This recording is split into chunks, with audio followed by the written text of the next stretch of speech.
Greetings and welcome back. This is yet another request video, one I do not understand myself, to be honest. Foster's Home of Imaginary Friends. Very scary. I thought the show was good.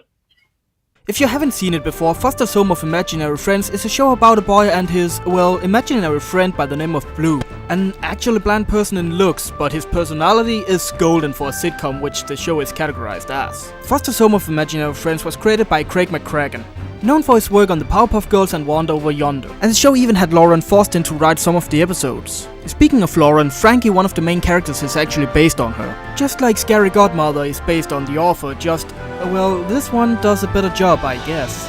Frankie Foster, a caring, cheerful, easygoing character, as they describe her, is also voiced by Grady Lyle, the voice of Miss Marvel in Superhero Squad. Oh, really? Wow. And I think this is the connection. Someone wanted me to see that Grady Lyle can actually do a good job.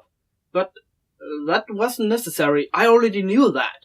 I just said that Miss Marvel or Captain Marvel, seriously, after Avengers Assemble. I don't know what to call her. Anyway, I said that Grady Lyle wouldn't be my first choice for Captain Miss Marvel. Foster's Home for Imaginary Friends was just a great show with lot of colorful characters, literally. A lot of fun and a really fast-paced story that kept you dragged in all times. Of course, the art style is to be desired. But let us just say it's stylized and move on. In all honesty, the art style actually starts to grow on you, and I'm actually struggling to find anything wrong in this show. But there's always a few things to make fun of, even in great shows like this, and the episode Very Scary is no different. And I also said to myself, it includes the word scary in the title. And we are really close to Halloween by now, so let's take a look at Very Scary. It starts out with Frankie and some of the imaginary friends watching their favorite soap opera.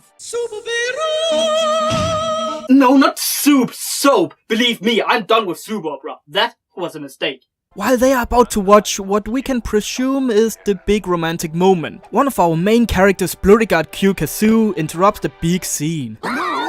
And why does he have so little respect for other people's favorite TV show, you might add? Well, first off, don't say you didn't act like this when your mother watched these kind of things. Second, he's arrogant, selfish, and as slow as you can get when it comes to other people's feelings. But the reason is something else. And you're making me miss the ball. Can't you see I'm working on a world record here? Apparently Mac, Blue's creator and best friend, is coming over. And when he does, they will try to beat the world record on paddleball.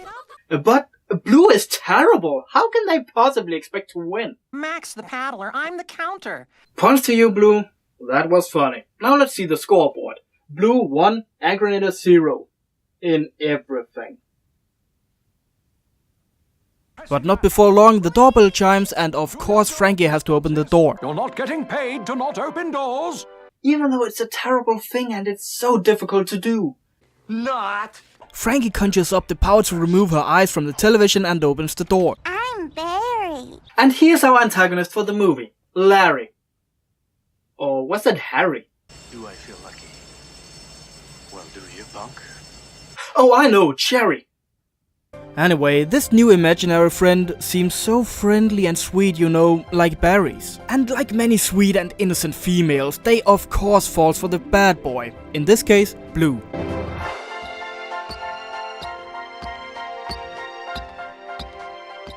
Again, that is legitimate funny. Almost like Clams, the SpongeBob episode, am I right?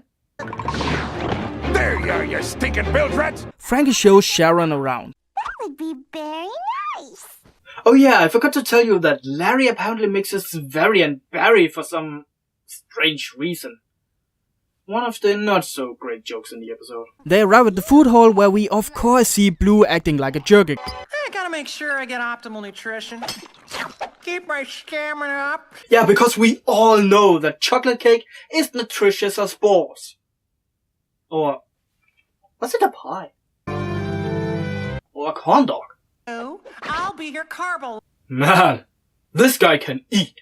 Eating my friends. And now, Shannon finally asked the $1 million question. Who is that guy? Blurry-Guard Q Kazoo. It's like no one listens to me at all. Don't you dare change the channel now. No. Yeah, I love. Assholes. And now we have the always needed scene of Barry trying to impress Blue, with a lot of nice gestures, and of course Blue, being the blockhead he is, doesn't catch on the slightest. After a lot of sugar sweet stuff that almost makes you vomit, Mag finally arrives in front of the TV. Anybody seen Blue? Bum bum bum. Bum bum bum bum bum bum bum bum bum bum.